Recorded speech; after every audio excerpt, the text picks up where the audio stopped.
parle de ce dont on a parlé la semaine dernière, hein, du film documentaire Partir, qui donne la parole aux migrants ayant tenté l'aventure en Europe, loin des images devenues quasi quotidiennes de bateaux qui chavirent en pleine Méditerranée. La réalisatrice Marie-Noëlle Niba s'intéresse ici aux histoires personnelles de ces candidats à l'exil qui, déçus par un pseudo Eldorado occidental, ont décidé de rentrer chez eux. Une décision difficile qu'a prise Léo. Parti pendant de longues années en Occident, Léo est rentré au Cameroun avec une certaine amertume et pas un sou en poche. Après avoir traversé une dépression, il est aujourd'hui apaisé et prêt à partager son histoire. Je préfère être pauvre en Europe que d'être riche en Afrique. Oui, ça, je le disais, mais aujourd'hui, la vision n'est vraiment pas la même. Et il a fallu vraiment que je me retrouve de côté pour comprendre le phénomène. Mais heureux ceux qui ont cru sans avoir vu. Il aurait mieux que je croie sans avoir été même derrière là-bas. Dans ce documentaire, Guy Roméo, Stéphane, Boyegay, Cheikh et Léo, que l'on vient d'entendre, racontent pour la première fois leurs années d'exil, eux qui étaient prêts à tout pour un avenir meilleur. C'est ce que nous explique Laurence Lascari, qui produit le film avec sa boîte de production de l'autre côté du périph'.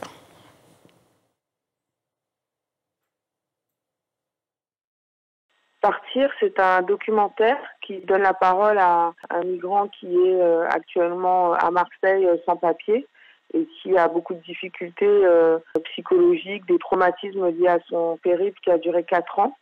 Et en partant de ce personnage, Marie-Noëlle va interroger cette sorte de folie qui pousse des personnes parce qu'elles ont envie de vivre un rêve, de pouvoir devenir riches, de pouvoir subvenir aux besoins de leur famille, de pouvoir tout simplement s'épanouir et réussir leur vie. Eh bien, il y a des personnes qui sont prêtes à risquer leur vie. Et c'est ce qu'a vécu notre personnage qui ouvre le film.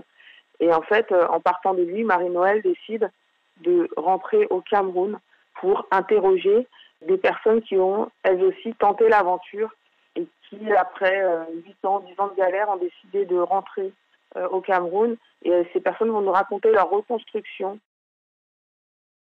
À l'exception de Guy Roméo, tous sont rentrés au Cameroun et au Sénégal, profondément marqués par cette expérience.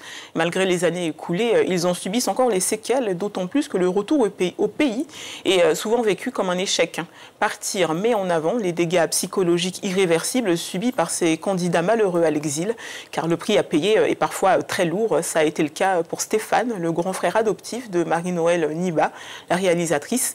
Il y a quelques années, il décide de fermer son entreprise de mécanique pour aller chercher fortune en Europe. 8 ans après, il rentre au Cameroun contre son gré avec l'impression d'avoir tout perdu. Enfermé dans un mutisme depuis son retour, il a toujours refusé de se confier sur ce qu'il avait vécu en Europe. C'est donc la première fois devant la caméra de Marie-Noëlle Niba qu'il met des mots sur sa souffrance. Écoutez.